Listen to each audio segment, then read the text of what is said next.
Well, we are in our series going through the book of Galatians, and we're in chapter 5 of Galatians, and we're kind of camping out on Galatians chapter 5, verses 22 and 23, the fruit of the Spirit. And this is actually part 2 of our discussion on the fruit of the Spirit. For those of you who are keeping track, few weeks ago when I talked about the fruit of the flesh, which is kind of the introduction to this section, I called that one part 1, and so there was some confusion as to whether this is actually part 3 or part 2, but we're going to call it part 2 because it's the second of the fruits of the Spirit that we're talking about. I know that was bothering many of you who've been saving those notes week after week and seeing that my sequences might have been a little off. But we are in part 2. And we are looking at Galatians chapter 5, verses 22 and 23, where Paul writes, "But the fruit of the Spirit is love, joy, peace, patience, kindness, goodness, faithfulness, gentleness, self-control. Against such things there is no law." Last week I talked about the fruit of the Spirit of love and how love is really the foundation upon which all the other fruits are built. The next two fruits that Paul talks about are joy and peace. But I'm going to skip over those two because Christmas is just right around the corner. And we're going to talk about joy and peace as part of Advent and the Christmas messages. So if you're patient, we'll get to those. And today we're going to talk about patience. How many of you would say you are a patient person? Becky's pretty patient. Yeah, I can be pretty patient. I'm patient with people, dealing with, we'll get to that. Don't steal my thunder here, Chad. I'm pretty patient with people and dealing with computer issues and things like that. But then there are other situations and different types of personalities that I just am not very patient with. So I think we all could use more patience, don't you? How many of you have heard you should never pray for patience? Why is that? Patience is one of the fruits of the Spirit. Why would we not want to pray for one of the fruits of the Spirit? Because God might give it to us, huh? Yeah. And the only way we learn patience is by exercising it, right? Being put in a position where we need to be patient. And none of us want to pray to be put into a situation where we have to have patience. So today, I'm going to talk about patience. And if you're patient with me, you just might learn that patience is a good thing to have. And you might learn patience without having to be put in a situation that requires patience. Unless, of course, you think listening to a sermon on patience requires patience, in which case you're going to need a lot of patience. Whew. I had to practice that a lot. I hope you appreciate that.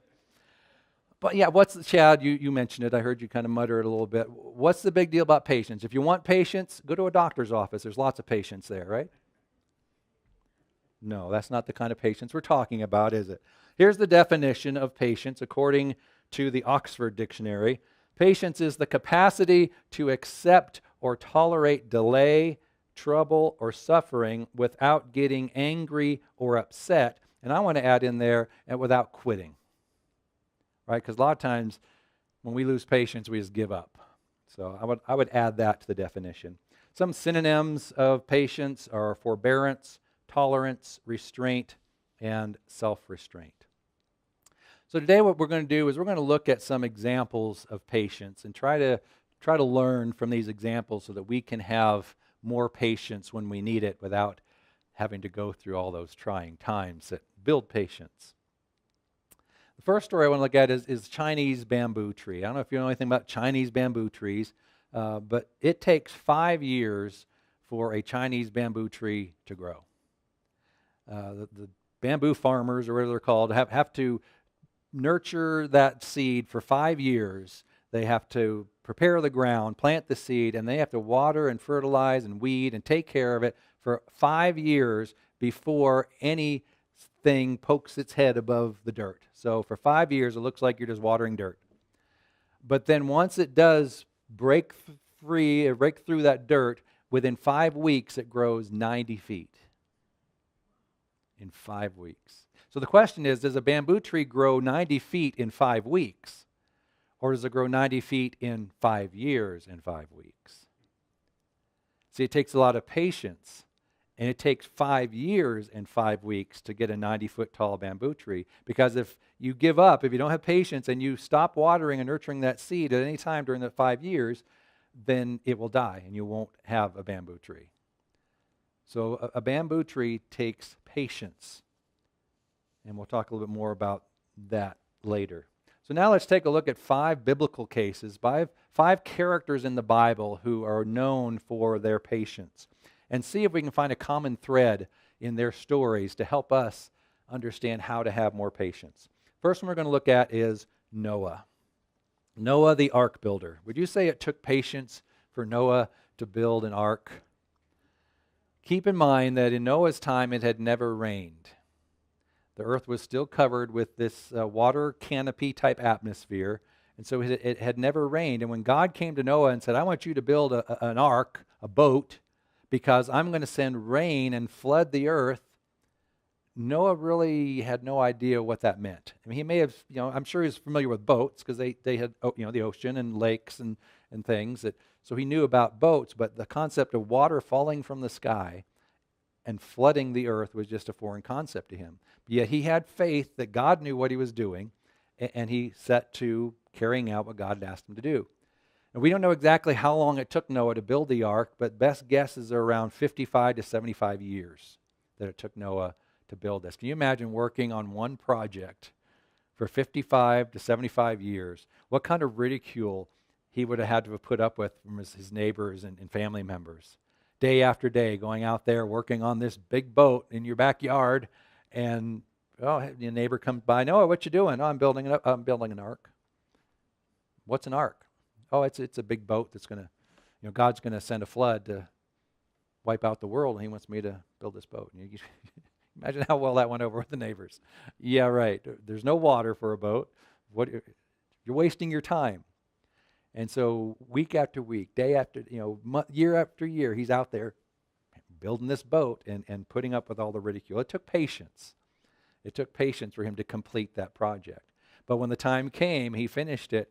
And when the floods came, he and his family were blessed because of his patience. And in fact, we're blessed because of his patience because we're all descendants of Noah and his family. So it took faith, Noah trusting in God, that God knew what he was doing and that God knew all the ridicule that Noah was going through and the difficulty he was having building this ark, but God was with him. And so Noah kept the faith, and that supplied his patience that he needed to finish the job. The next one is Abraham. Abraham was called the father of many nations. And God promised Abraham that he would give him a child, and in fact that Abraham would be the father of many nations. And at the time that God promised him this, Abraham and Sarah, his wife, didn't have any children. In fact, they thought that Sarah was barren, that she couldn't have children. And so Abraham is kind of a mixed example. He had faith and he had patience, but at some point, after years of waiting for the promised son, he took matters into his own hands. His patience ran out, and at Sarah's urging, he had a child with Sarah's handmaiden. And it was a son. He had a son, but it wasn't the promised son. Ishmael became a problem for not only Abraham's family, but we're still kind of dealing with the descendants of Ishmael in our world today. And the lesson for us is, there are times when we get impatient and we don't like God's timetable and we want to speed up God's clock and we take matters into our own hands. I don't know about you, but anytime I have tried to take matters in my own hands and rush things, it never turns out well. Abraham learned his lesson. He was patient.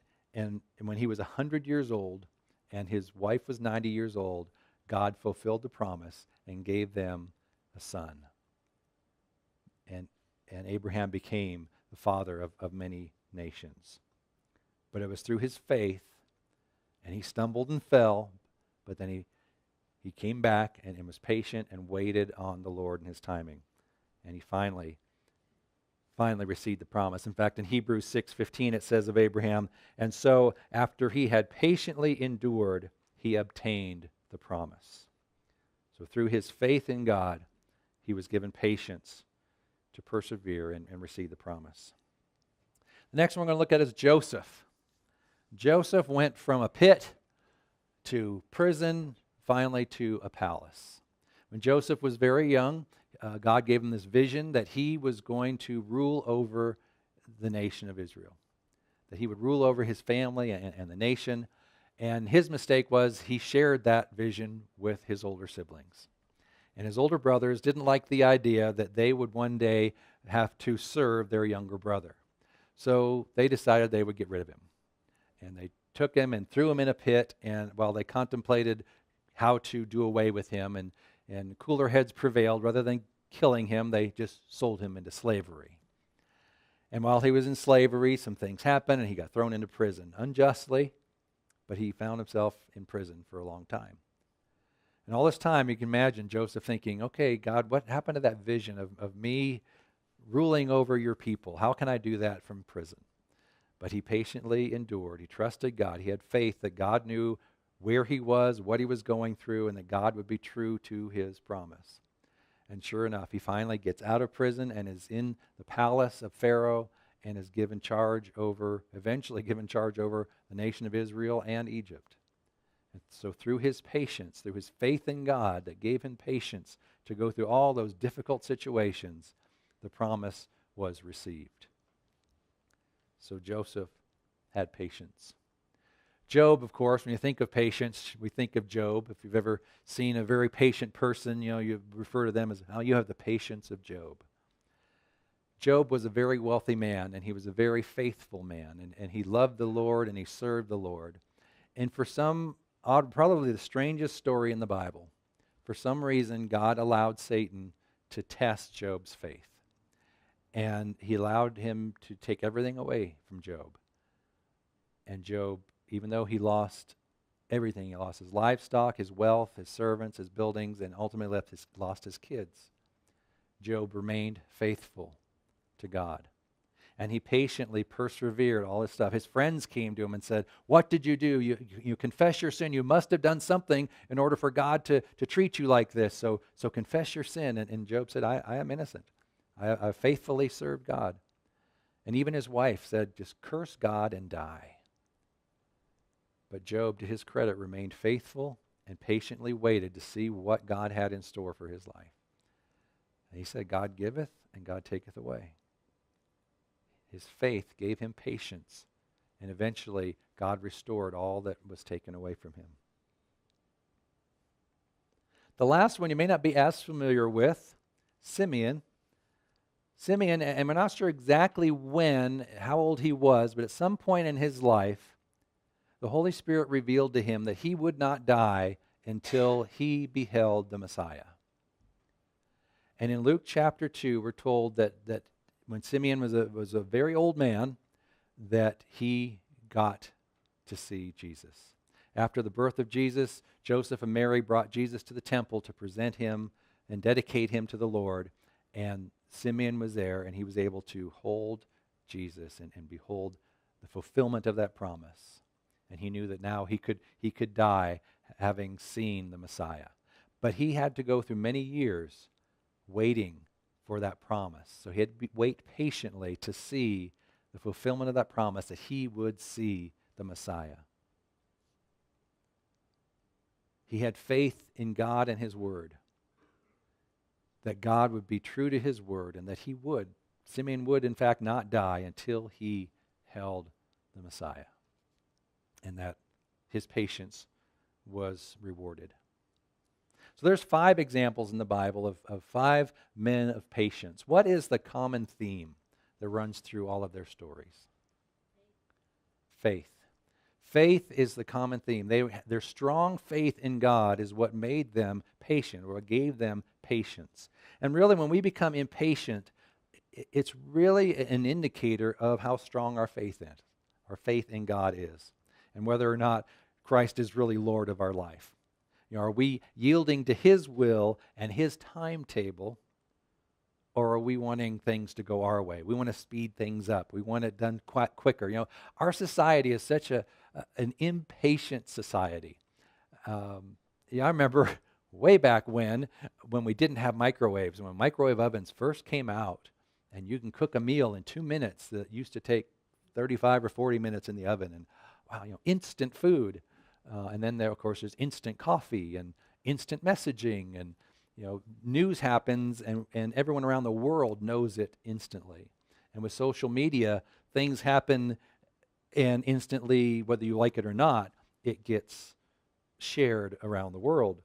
In fact, yesterday, during bowling practice, I'm a coach at the Montrose Youth Bowling League, and during warm-ups, some of the kids were doing this floss. You know what floss? You guys know what flossing is, right? I'm not going to do it. But I did at bowling. They were kind of doing this thing called the floss, and so I was doing it, and I look over, and one of the moms is videoing me. And Chris was out shopping, and by the time she got back to the bowling alley, she had already seen the video of me trying to floss. So everything is instant, good and bad. Anything you do is instantly out there around the world. And we get used to that. We think, no, I have to make sure that gets deleted before it gets shared any further. But we get used to everything being instant. You've already seen it, is that what you're telling me? No. But we're instant, and when things don't happen right away, we get impatient. And we either just give up and move on to something else, or we try to force things to happen quickly, and we miss out on so much. And when we get impatient with things, when God calls us to do something, or He's given us a dream, and things go wrong, and we get impatient, that is really a test of our faith. Are we going to trust that God gave us that vision, that God called us to do whatever it is that we're trying to do, and go through whatever ups and downs along that journey we need to fulfill that vision that God has for us? Or are we going to question God and make our own decision, let our will be done instead of His? And so really a lack of patience is an indicator of a lack of faith. Getting back to our bamboo story, how much faith does it take to grow a bamboo tree? It takes a lot of patience. It takes 5 years of pouring everything into this seed and seeing no result. And I don't know how many of us could do that. Can you imagine if you decide, I'm going to grow bamboo trees, and you go out and you have a nice piece of land and you get it all ready and you plant, and you're out there watering and fertilizing every day, and your neighbor comes over and says, hey, what are you doing? Oh, I'm growing Chinese bamboo trees. Oh, okay, that's nice. And then a few weeks later comes over, don't see anything. No, it takes a while. Next year comes over, what did you say you were growing? Chinese bamboo trees. I think it's dead. It's not, you're wasting your time here. There's so much more you could be doing. Why are you just constantly spending all this time on just a patch of dirt? There's nothing growing in that. Give it up. Right? And that's the message you get year after year. Give it up, give it up. You're wasting your time. You're wasting your time. But the Chinese bamboo tree farmer has faith in that seed. And he has faith in the process. He knows it takes 5 years before he's going to see any result. And he has faith that if he continues and waters and nurtures that seed, that in 5 years he will in fact see the fruits of his labor. But he has to have a certain amount of faith in that seed and in the fact that that's how it works. And then if he gives up at any point, if he decides it's not worth it, then that seed will die and he will not see a Chinese bamboo tree grow out of all his labors. And the same is true in our life. God gives us this vision, and it may take a while. And sometimes He doesn't tell us how long it's going to take. Most of the time He doesn't tell us how long it's going to take. And we just have to persevere. We have to trust God and have faith in God that if He's called us to do it, He will get us through whatever we have to go through to get there. How many times have we given up on day 4 years, 364 days? I'm trying to figure out what 1 day short of 5 years is. We've given up 1 day short, and we don't see, because we didn't water that last day, we didn't take that last step, we don't get the promise that God has given us. when if we had just stuck with it a little bit longer, we would see that 90-foot growth spurt in our life, in whatever it is. You know, many times, it's not so much that 90-foot tree that God is after, it's the journey. See, God is trying to carve us, if you will, into the shape of Christ. He is trying to have Christ shown in each one of us. That's what this fruit of the Spirit is, right? The fruit is Christ's fruit. And he wants all of Christ's people to radiate Christ when people see them. And so he's like a sculptor chipping away, trying to reveal Christ in each one of us. And sometimes, if you've ever seen someone either do sculpting with a hammer and chisel or with those ice sculptures, they use chainsaws and make these beautiful ice sculptures. At the beginning especially, they chop off big chunks, don't they? And a lot of us have big chunks in our life that need to come off. And the way God does that chiseling is to put us through a situation that requires patience. The ups and downs, the rough times, the difficult people that we have to deal with, the difficult situations in our life is like a sanding block or a chisel chipping away all the rough edges that need to come off. And if we persevere patiently, then God's handiwork will come through in our life. I'm sure you've all been through situations where at the time you dreaded it and you didn't know why you were going through it. But then when you look back 10 years later and you realize, oh, that's what God was doing.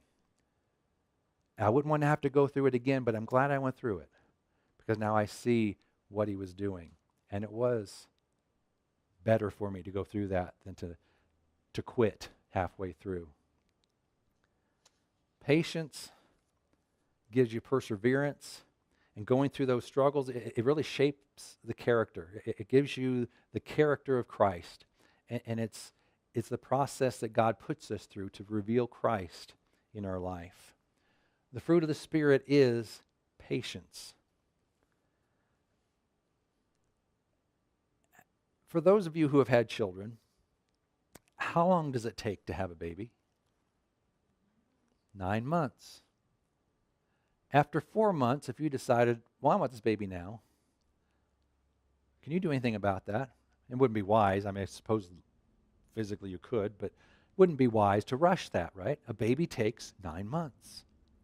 And we don't really think about it. I guess there are some women in the 6th or 7th month, you're ready. You think about getting this baby out. But really, we accept that. It takes 9 months. But there's so many other things in our life that we want to rush. But God is telling us, it's going to take a while. Trust my timing. Because I'm doing more than just getting you to the final destination. I'm building character qualities in you that I need you to have to bear fruit, to look more like Christ to the world around you. Patience is one of the fruits of the Spirit. And it's one of the fruits that God uses to shape and mold us into the person that he wants us to be. Patience comes from our faith in God. If you're getting impatient, take a little reality check and you check your faith in God. And it could be an indicator that you've been putting your faith in the wrong place. Get your relationship with God right again. Get your faith with God right again. And you will have the patience you need when you need it to become the person that God has called you and created you to be.